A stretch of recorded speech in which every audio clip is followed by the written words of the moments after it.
প্রিয় বন্ধুরা, প্রীতি, সালাম এবং শুভেচ্ছা নেবেন। কদিন আগে আমি বলেছিলাম যে বিদেশ সফর সংক্ষিপ্ত করে নির্ধারিত সময়ের আগেই বাংলাদেশে ফিরবেন বাংলাদেশের পররাষ্ট্রমন্ত্রী ডক্টর খলিলুর রহমান। তিনি আজকে খুব ভোরে, মানে কাল রাত 12টার পরে তিনি ফিরে এসেছেন এবং ফিরে এসেই তিনি ব্যস্ত হয়ে পড়েছেন। কারণ আগামী 29শে জুলাই বাংলাদেশ সফরে আসছেন ভারতে মার্কিন রাষ্ট্রদূত এবং মধ্য ও দক্ষিণ এশিয়ায় আমেরিকার প্রেসিডেন্ট ডোনাল্ড ট্রাম্পের বিশেষ দূত সার্জিও গোর। এই সার্জিও গোরের বাংলাদেশ সফর নিয়ে কিন্তু বেশ আলোচনা শুরু হয়ে গেছে। তার 2 দিনের সফরসূচি ইতিমধ্যেই চূড়ান্ত করা হয়েছে। তার মধ্যে রয়েছে তিনি সংখ্যালঘু সম্প্রদায়ের সাথে বসবেন। 3 এলাকার সংখ্যালঘু সম্প্রদায়ের নেতারা তার সাথে বসবেন। একটি হলো উখিয়া টেকনাফের কাছে, আরেকটি হলো চট্টগ্রাম, আরেকটি হলো সাতক্ষীরা।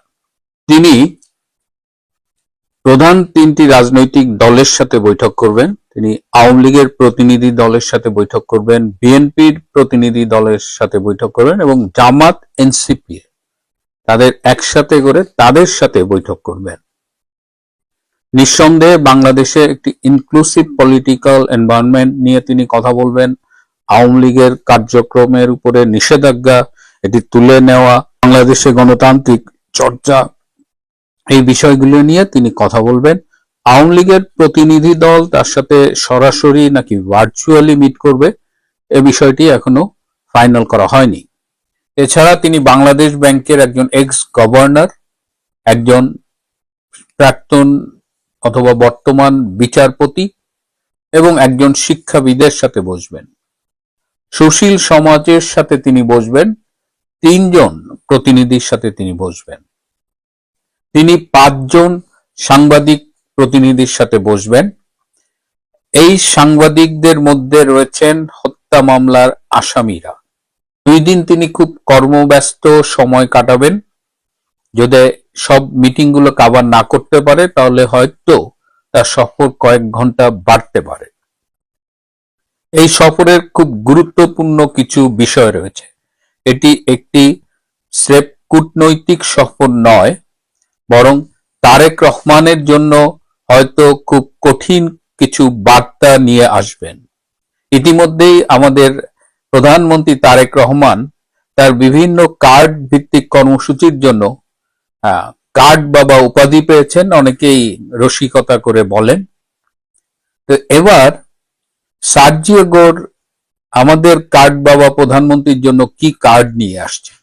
তার এক পকেটে শুনেছি হলুদ কার্ড থাকবে, আর এক পকেটে নাকি লাল কার্ড থাকবে। বাংলাদেশ সরকার, বিশেষ করে তারেক রহমান ক্ষমতায় যাবার পরে পররাষ্ট্র নীতিতে এমন কিছু পদক্ষেপ নিয়েছেন যা আমেরিকাকে ক্ষুব্ধ করেছে। তার মধ্যে একটি হলো সম্প্রতি জুন মাসে যে তারেক রহমান চীন সফরে গিয়েছিলেন এবং চীনের সাথে যে মেমোরেন্ডাম অফ আন্ডারস্ট্যান্ডিং গুলো স্বাক্ষর করে এসেছেন, যে প্রতিশ্রুতি দিয়ে এসেছেন, তা আমেরিকাকে ক্ষুব্ধ করেছে। আমেরিকা চায় বাংলাদেশ চায়নার সাথে প্রদত্ত এই প্রতিশ্রুতি, এই সমঝোতা স্মারক, এগুলো সব বাতিল করে দিই। এই যে বিআরআই যে করেছে, চায়না মিয়ানমার হয়ে বাংলাদেশের যে করিডোর দেবে, এটি করা যাবে না। আরো যে মোংলা পোর্টে চীন কাজ করবে, চীনকে অর্থনৈতিক অঞ্চল দেবে, এই সব কিছুতেই আমেরিকার একটি বিশাল না। আমেরিকা অনেকটা বলা যায় যে বেশ ধমকের সুরেই এই সফরে কথা বলবে এবং চীনের সাথে এই দহরম মহরম বাদ দিতে হবে। এবং আমেরিকা মনে করে যেহেতু এই বাংলাদেশের রেজিম চেঞ্জে তাদের একটা ভূমিকা রয়েছে এবং বর্তমান সরকার ক্ষমতায় আসার পেছনেও তাদের ব্লেসিংস রয়েছে, সুতরাং তাদের কথা শুনতে হবে। যদি তাদের কথা না শোনা হয় তাহলে হলুদ কিংবা লাল কার্ড প্রদর্শিত হতে পারে। তার চেয়ে আরেকটা ভয়াবহ কথা, যেটা হলো যে মিয়ানমারকে, বিশেষ করে রাখাইন স্টেটে আরাকান আর্মিকে হেল্প করার জন্য যে মানবিক করিডোর চেয়েছিল জাতিসংঘ, এবং তখন বাংলাদেশ সরকার ইচ্ছে থাকা সত্ত্বেও দিতে পারেনি। ইউনূসের না দিতে পারার কারণ, তখন সেনাবাহিনী বেঁকে বসেছিল এবং আমাদের সেনা প্রধান বলেছিল নো ব্লাডি করিডোর। কিন্তু এবার সার্জিও গোর এসে এই করিডোরটি ইমিডিয়েটলি চান। আপনারা জানেন যে এই বাংলাদেশ মিয়ানমার সীমান্তে আরাকান আর্মি কিন্তু ব্যাপক মার খাচ্ছে। তারা যে 2 বছর আগে বেশ এগিয়ে গিয়েছিল, রাখাইন রাজ্যের অনেকখানি দখল করেছিল, সেখানে অধিকাংশ জায়গা থেকে তারা পিছু হটেছে এবং তারা প্রতিদিন মিয়ানমারের জান্তা বাহিনীর হাতে নাকাল হচ্ছেন। তো এই অবস্থায় সার্জিও গোর এসে বাংলাদেশের সরকারকে বলবে যে এই করিডোরটা ইমিডিয়েটলি দিতে হবে, এবং এই করিডোর দেওয়ার পথে কিছুটা জলপথ পড়ে, সেই জলপথে একটা ভাসমান সেতু বসাতে হবে, এবং এই সেতু বসাতে খরচ হবে $1.2 মিলিয়ন, এবং সেটি বাংলাদেশকেই দিতে হবে। জরুরি ভিত্তিতে আমেরিকার থেকে এই ভাসমান সেতু কিনে বসাতে হবে, যাতে এই করিডোর ফুললি ফাংশন করতে পারে। এখন তারেক রহমান সরকার কি করবে? এই সব কিছু মেনে নেবে?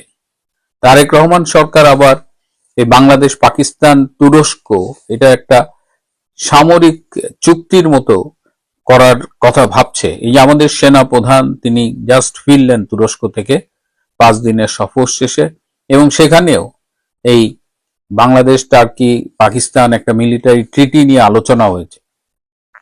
এটাও কিন্তু সার্জিও গোর বলবেন স্টপ, এই ট্রিটি বা এই সামরিক সম্পর্কটা আমেরিকা ভালো চোখে দেখছে না। সেটাই বা কি করবেন? অর্থাৎ তারেক রহমান যে পথে হাঁটতে চাচ্ছেন, তার সেই পুরনো পাকিস্তান, তুরস্কের পথে আমেরিকা সেই পথে বাদ সাধছে। এমনিতেই তারেক রহমান কিন্তু খুব ভালো নেই। শেখ হাসিনা বাংলাদেশে আসবেন এই ঘোষণা দেওয়ার সাথে সাথেই তার সরকারের ঘুম হারাম হয়ে গেছে। আমি গতকাল এবং পরশুদিন দুটো ভিডিও করেছিলাম বিদায়ী রাষ্ট্রপতি শাহাবুদ্দিন আহমেদ চুপ্পুকে নিয়ে। আমি পরশুদিন বলেছিলাম যে তার পদত্যাগ নিয়ে একটি ষড়যন্ত্র হচ্ছে এবং তিনি পদত্যাগ করতে চান না। আমার দর্শকরা অনেকেই বলেছেন আমি বলেছিলাম যে চুপ্পু পদত্যাগ করবেন না। চুপ্পু পদত্যাগ করতে চাননি, এটা পরশুদিন পর্যন্ত এটা ট্রু। ইভেন গতকাল সকালেও চাননি, কিন্তু হি ওয়াজ ফোর্সড টু রিজাইন। তো অনেকেই খুব নেতিবাচক মন্তব্য করেছেন। আমার নিয়মিত দর্শকরা হয়তো ভাবছেন যে আমি ভুল বলেছি। আমি যে বার্তাটা দিতে চেয়েছি, আমি বলেছি যে আমি অধিকাংশ সময় সংবাদ পর্যালোচনা করি। ঘটনা তো আপনারা নানানভাবেই জানতে পারেন। আমার তো ইউটিউবে এসে ঘটনা সবসময় বলার দরকার নেই, বাট ঘটনার পেছনের ঘটনা। আপনারা অনেকেই বলছেন যে শাহাবুদ্দিন চুপ্পু থাকলেই কি, না থাকলেই কি, সে তো সংসদে গিয়ে আওয়ামী লীগকে ফ্যাসিস্ট বলেছে। মন্ত্রী পরিষদ অ্যাপ্রুভড একটি ভাষণ রাষ্ট্রপতি পাঠ করেছেন, সেই পাঠ নিয়ে আপনাদের অনেক ক্ষোভ, কিন্তু বাংলাদেশের রাষ্ট্রপতি তো সেটা পাঠ করতে সাংবিধানিকভাবে বাধ্য। আপনি হয়তো বলবেন না, তিনি না বললেই পারতেন, আমি সেই বিতর্কে যাব না।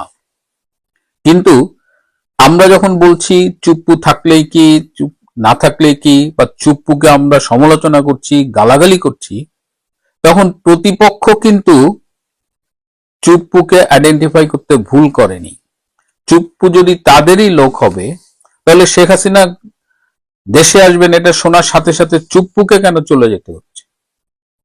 আমরা চুপ্পুকে যেভাবেই মূল্যায়ন করি, বিএনপি সরকার এই ভুলটা করেনি। তারা একটা পথের কাঁটা সরিয়ে রাখলো।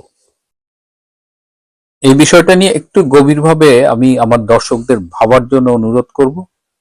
তিনি পদত্যাগ করেছেন, তিনি প্রচন্ড চাপের মুখে ছিলেন। এটা বিএনপির রাজনীতি।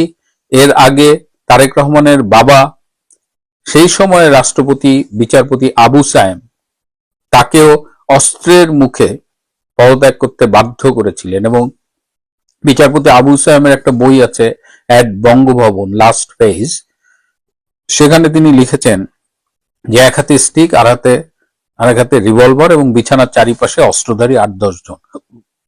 তিনি পদত্যাগ করেছিলেন স্বাস্থ্যগত কারণ দেখিয়ে। আমাদের রাষ্ট্রপতি শাহাবুদ্দিন আহমেদ চুপ্পুও স্বাস্থ্যগত কারণ দেখিয়ে পদত্যাগ করেছেন, অথচ তার চেয়ে অনেক বেশি অসুস্থ অবস্থায়ও বাংলাদেশের রাষ্ট্রপতি হিসেবে দায়িত্ব পালন করেছেন আগের রাষ্ট্রপতিরা। সুতরাং শেখ হাসিনা ফিরবেন এবং তখন যদি রাষ্ট্রপতি পদে শেখ হাসিনার কেউ থাকেন, তাকে তো আস্থায় নিতে পারেননি Tarique Rahman. So he was forced to resign. ইচ্ছের বিরুদ্ধে তিনি পদত্যাগপত্রে সই করেছেন। সুতরাং আমার পর্যালোচনাটা ছিল ওই অ্যাঙ্গেলে। আশা করি আপনারা বুঝতে পারবেন। আজ এ পর্যন্তই।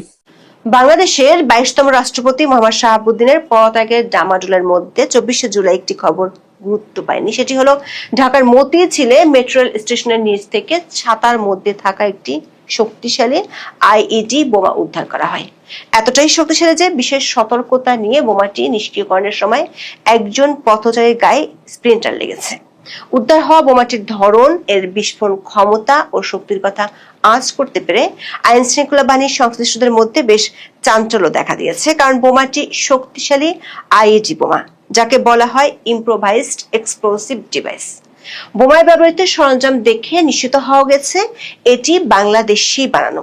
পুলিশ ও বিস্ফোরক বিশেষজ্ঞদের ধারণা, দেশীয় প্রযুক্তি ও সরঞ্জাম ব্যবহার করে সূক্ষ্মভাবে এমন ইম্প্রোভাইজড বোমা বাংলাদেশে এর আগে পাওয়া যায়নি। পুলিশের ঊর্ধ্বতন কর্মকর্তারাও বলছেন, শক্তিশালী এই বোমাটি রাখা হয়েছিল সনাতন ধর্মাবলম্বীদের উল্টো রথযাত্রার পথে, যে কারণে ভয়াবহ একটি সন্ত্রাসী হামলা থেকে ভাগ্যের জোরে বাঁচা গেছে। তবে আইন শৃঙ্খলা বাহিনীর কাছে এখন বড় প্রশ্ন হলো, এমন নিখুঁতভাবে ইম্প্রোভাইজড বোমা বাংলাদেশে কারা বানালো, তাদের উদ্দেশ্য কি? আইন শৃঙ্খলা বাহিনীর সূত্রগুলো বলছে, ভারতের বিচ্ছিন্নতাবাদী গ্রুপ মাওবাদীরা, পাকিস্তানের টিটিপি, আইএস, মিয়ানমারের বিদ্রোহী গোষ্ঠীগুলো এবং নাইজেরিয়ার কিছু সন্ত্রাসী গ্রুপ এই ধরনের আইইডি বোমা পুলিশ ও সেনাবাহিনীর সদস্যদের উপর হামলা চালানোর ক্ষেত্রে ব্যবহার করে। বিস্ফোরক বিশেষজ্ঞরা বলছেন, বোমাটিতে যে ধরনের সরঞ্জাম ব্যবহৃত হয়েছে, একই ধরনের বিস্ফোরক ও সরঞ্জাম সবশেষ ঢাকার দুটি মাদ্রাসা এবং মিয়ানমার ও সিলেট সীমান্ত থেকে গত কয়েক মাসে উদ্ধার হয়েছে। ঠিক কোন উদ্দেশ্যে আইইডি বোমাটি মেট্রো স্টেশনের নিচে রাখা হয়েছিল এবং কারা রেখেছিল, আর তাদের পরের পরিকল্পনা কি, এসবই এখন তদন্ত সংস্থাগুলোর বড় মাথা ব্যথার বিষয়। 20শে জুলাই যখন বাংলাদেশের সংবাদ মাধ্যম আর নেট দুনিয়া দেশটির রাষ্ট্রপতির পদত্যাগ নিয়ে সরগরম, সেদিন সন্ধ্যায় রাজধানীর মতিঝিলে মেট্রো স্টেশনের কাছে একটি ছাতার ভেতর থেকে ইম্প্রোভাইজড এক্সপ্লোসিভ ডিভাইস বা আইইডি বোমা পাওয়া গেছে। প্রথমে বাংলাদেশের কয়েকটি সংবাদ মাধ্যমের খবরে বলা হয়েছিল এটি ছিল ককটেল। bdnews24.com এর 24শে জুলাইয়ের খবরে ডিএমপির মতিঝিল জোনের সহকারী কমিশনার হোসেন মোহাম্মদ ফারাবির বরাত দিয়ে বলা হয়েছিল, মতিঝিল মেট্রো রেল স্টেশনের নিচে একটি পরিত্যক্ত ছাতার মধ্যে ককটেল পাওয়া যায়। পরে অবশ্য ডিএমপির পক্ষ থেকে বলা হয় এটি সাধারণ কোনো হাত বোমা বা ককটেল নয়, বরং এটি ইম্প্রোভাইজড এক্সপ্লোসিভ ডিভাইস বা আইইডি বোমা। চ্যানেল 24 এর সম্প্রচারিত একটি ভিডিওতে দেখা যায়, মেট্রো রেল স্টেশনের দায়িত্বে থাকা একজন আনসার সদস্যকে এক ব্যক্তি জানায় ছাতার মধ্যে লাইট জ্বলছে। ওই আনসার ছাতাটি হাতে নিলে তার কাছে মনে হয় ছাতাটির ওজন স্বাভাবিকের চেয়ে বেশি। তখন তিনি পাশের দায়িত্বরত পুলিশ সদস্যদের বিষয়টি জানান। পরে ঢাকা মেট্রোপলিটন পুলিশের বোম ডিসপোজাল ইউনিট ঘটনাস্থলে গিয়ে বোমাটির বিস্ফোরণ ঘটায়। এই ঘটনায় পুলিশের পক্ষ থেকে মতিঝিল থানায় এসআই মির্জা মোহাম্মদ মুক্তা বাদী হয়ে বিস্ফোরক দ্রব্য আইনে অজ্ঞাত ব্যক্তিদের আসামি করে একটি মামলা দায়ের করেছেন। এই এজাহার থেকে বেরিয়ে এসেছে একটি ভয়ঙ্কর তথ্য। এজাহারে ঘটনার বিবরণীতে গিয়ে লেখা হয়েছে, বোমাটি পাতা হয়েছিল সনাতন ধর্মাবলম্বীদের উল্টো রথযাত্রার পথে। রথযাত্রার শোভাযাত্রাটি যখন এই বোমা পাতা পথ পার হয়ে যাচ্ছিল, তখন পুলিশ সেটি ঘিরে রেখেছিল। আর শোভাযাত্রায় অংশ নেওয়া মানুষদের উদ্দেশ্যে পুলিশ তখন বলেছিল ওইখানে শর্ট সার্কিট হয়েছে। মামলার এজাহারে বলা হয়েছে, মামলার বাদী উল্টো রথযাত্রা নিরাপত্তায় হোন্ডা মোবাইল কল সাইনে ডিউটিতে নিয়োজিত ছিলেন। উল্টো রথযাত্রার শোভাযাত্রাটির রুট ছিল ঢাকেশ্বরী মন্দির থেকে শুরু হয়ে মতিঝিল শাপলা চত্বর হয়ে স্বামীবাগ আশ্রম পর্যন্ত। সন্ধ্যার দিকে ট্রাফিক বিভাগ থেকে ডিএমপির কন্ট্রোল রুমে সেখানে একটি বোমা সদৃশ বস্তু পাওয়ার কথা জানানো হয়। একটি ছাতার মধ্যে রাখা ওই বোমায় মিটমিট করে আলো জ্বলার কথা বলা হয়। এরপর খবর পেয়ে ঊর্ধ্বতনদের নির্দেশে এসআই মুক্তা ও তার সহকর্মীরা 6টা 20 মিনিটে মতিঝিল মেট্রো স্টেশনের জেনারেটর রুমের পাশে উপস্থিত ছাতা বোমা পাওয়ার জায়গাটি ঘিরে রাখেন। সেখানে রথযাত্রার মিছিল উপস্থিত হলে পুলিশ সদস্যরা তাদেরকে শর্ট সার্কিট হয়েছে বলে জায়গাটি পাশ কাটিয়ে যাওয়ার অনুরোধ করেন। এরপর মিছিলটি শাপলা চত্বর হয়ে স্বামীবাগ আশ্রমের দিকে চলে যায়। শোভাযাত্রা চলে যাওয়ার পর ডিএমপির বোমা নিষ্ক্রিয়করণ দলের সদস্যরা এসে সেটি নিয়ন্ত্রিত বিস্ফোরণের মাধ্যমে নিষ্ক্রিয় করে বলে মামলায় বলা হয়েছে। পুলিশ সূত্রে জানা গেছে, প্রথমে বুঝতে না পারলেও পরে তারা বুঝতে পারে বোমাটি সাধারণ কোনো বোমা নয়, বরং এটি শক্তিশালী ও নিখুঁতভাবে বানানো একটি ইম্প্রোভাইজড এক্সপ্লোসিভ ডিভাইস বা আইইডি বোমা। ডিএমপির বোমা নিষ্ক্রিয়করণ দলের একজন কর্মকর্তা bdnews24.com কে বলেছেন, ওটা ছিল একটা পাইপ বোমা, যাকে বলা হয় আইইডি বা ইম্প্রোভাইজড এক্সপ্লোসিভ ডিভাইস। এর ভিতরে 1.5 কেজির মতো সালফার ছিল, আর ছিল প্রচুর তারকাটা ও ধারালো লোহার টুকরো। ব্যাটারি ও সার্কিট জোড়া দিয়ে ডিভাইসটি এমন ভাবে তৈরি করা হয়েছিল যে কেউ ছাতা খোলার জন্য বোতামটি চাপলে এটা বিস্ফোরিত হতো। তখন লোহা লক্করের টুকরোগুলো স্প্লিন্টার হয়ে আশেপাশের লোকজনকে ক্ষত বিক্ষত করত। বোমাটি যে শক্তিশালী ছিল তা বোঝা যায় ডিএমপির কার্যক্রমে।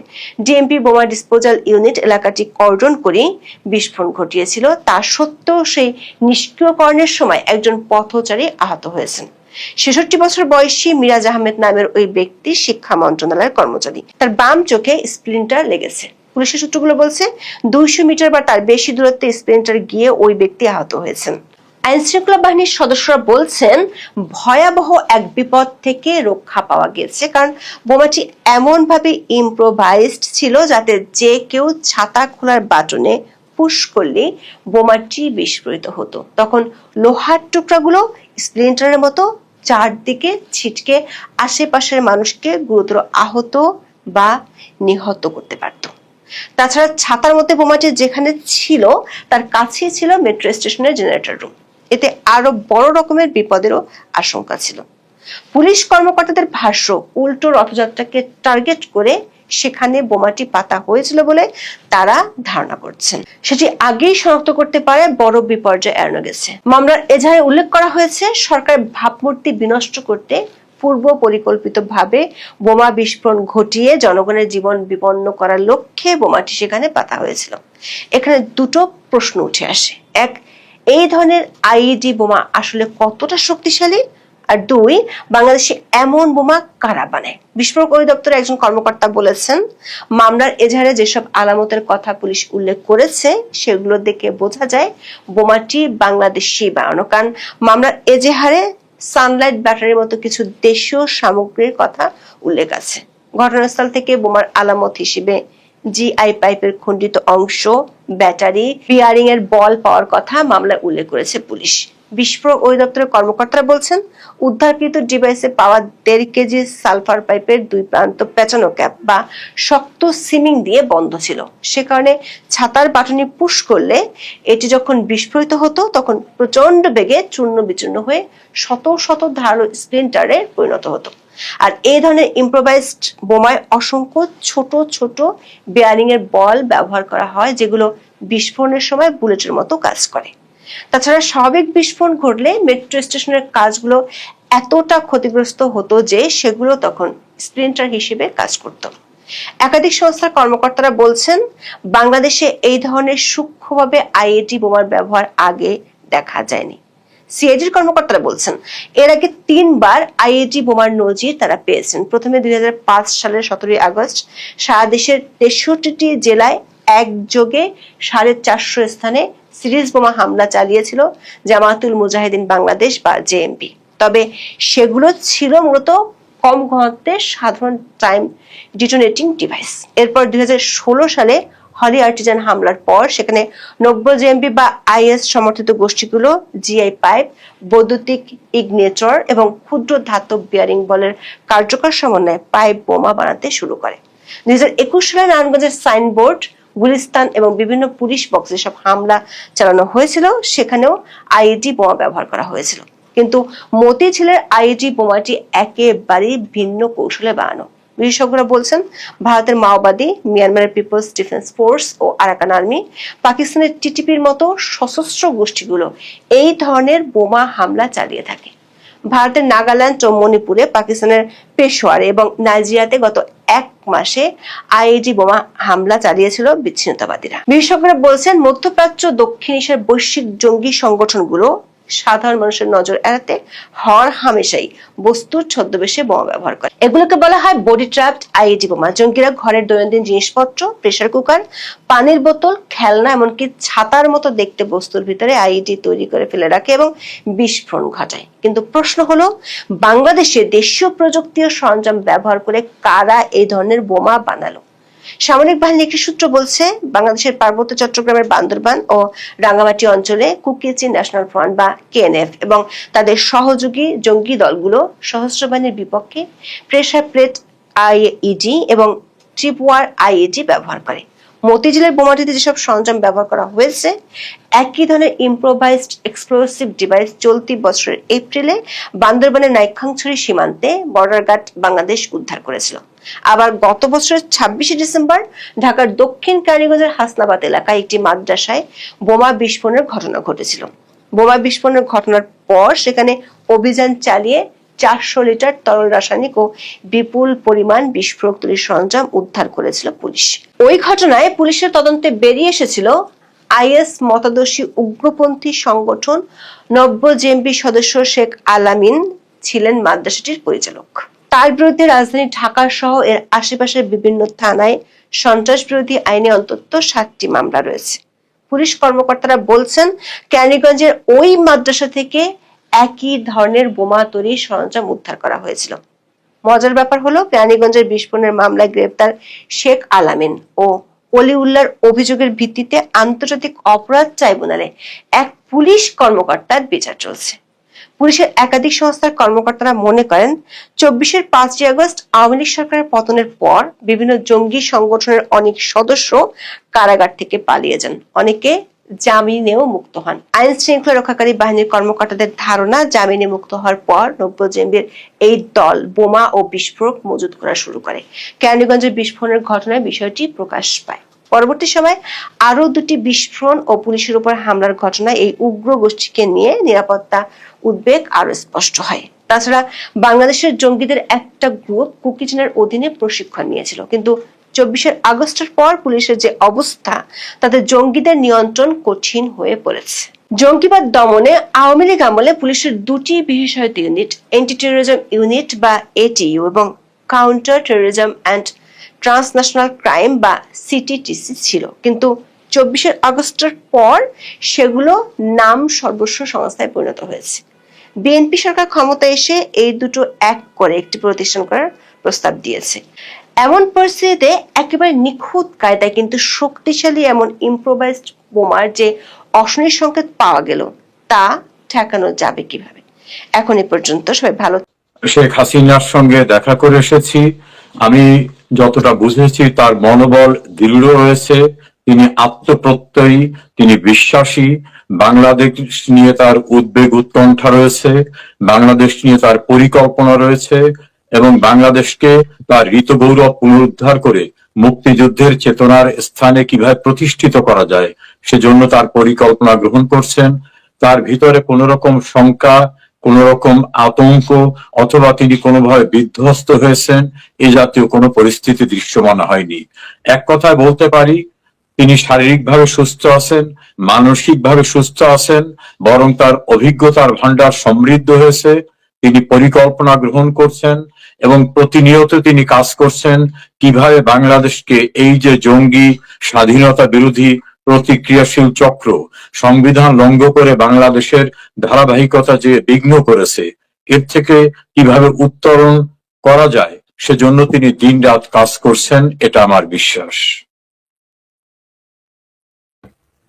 যে আসলে অনাস্থার একটা জায়গা চলে আসছে, যেমন আমি যেহেতু পেশায় শিক্ষক, ওই বিষয়টা আমার খুব বেশি আমার মানে টেনশন।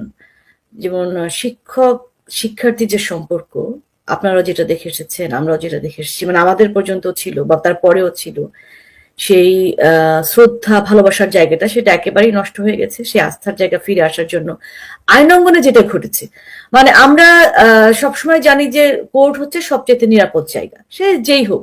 আপনি তখনই খুনি যখন আপনার আদালত কর্তৃক আপনার সেই বিচারে আপনি খুনি প্রমাণিত হবেন, তখন। তার আগ পর্যন্ত কিন্তু আমরা ধরে নিব যে আপনি নিরপরাধ, আপনি অভিযুক্ত, কিন্তু তখন যতক্ষণ পর্যন্ত আপনার বিরুদ্ধে সেই রায় না আসছে ততক্ষণ পর্যন্ত আমরা আপনাকে বলতে পারি না।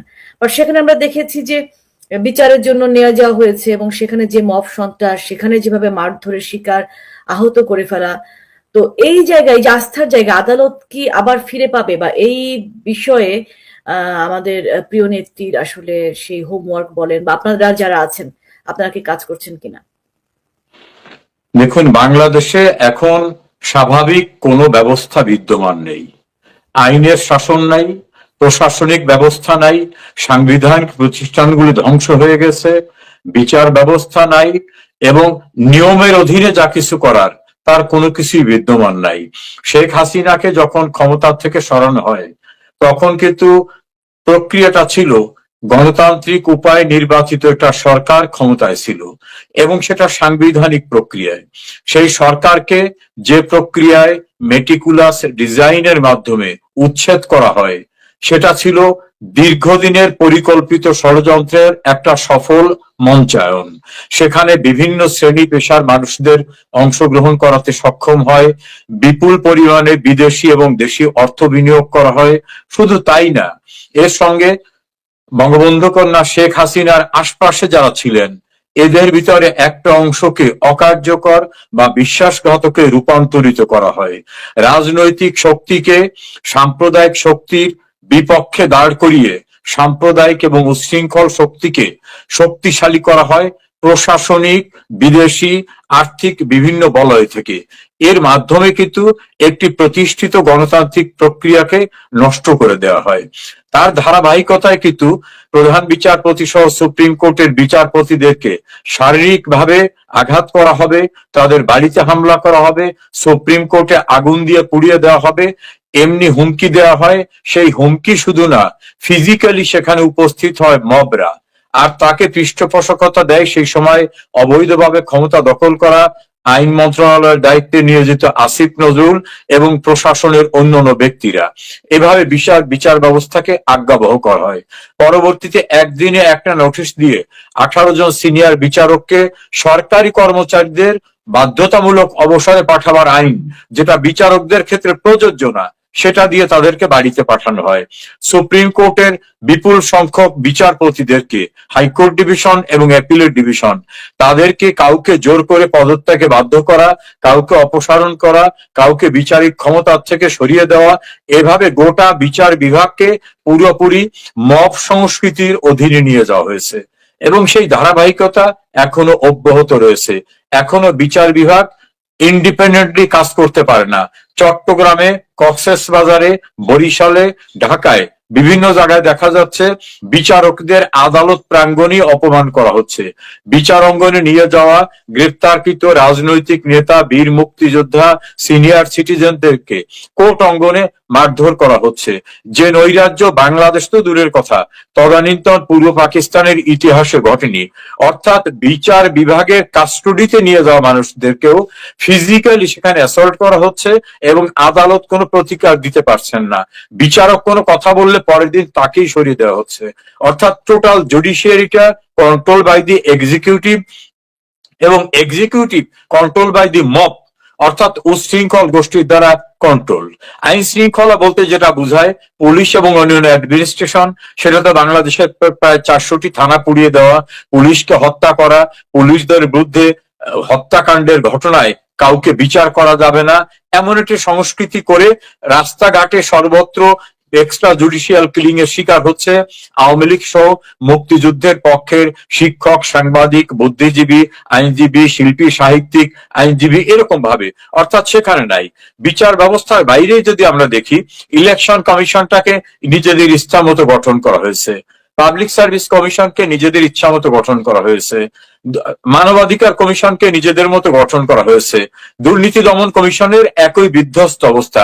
অর্থাৎ কনস্টিটিউশনাল যে কটা বডি ছিল, সমস্ত বডিকে ইচ্ছা মতো ব্যবহার করে সাংবিধানিক বা আইনের শাসনের যে প্রক্রিয়া, সেই প্রক্রিয়াটা সম্পূর্ণরূপে ধ্বংস করে দেওয়া হয়েছে। যারা ক্ষমতা দখল করলেন তারা শপথ নিলেন যে আমরা সংবিধানকে সমুন্নত রাখবো, কিন্তু তারাই সংবিধানের পরিপন্থী অবস্থানে গেলেন। কিভাবে? যে আমাদের সংবিধানে সরকার কিভাবে হবে তা লেখা আছে, সেই সরকারের বিধিবিধানের পরিপন্থীতে একটা অন্তর্বর্তীকালীন সরকার নামক একটি ব্যবস্থা আমরা দেখলাম।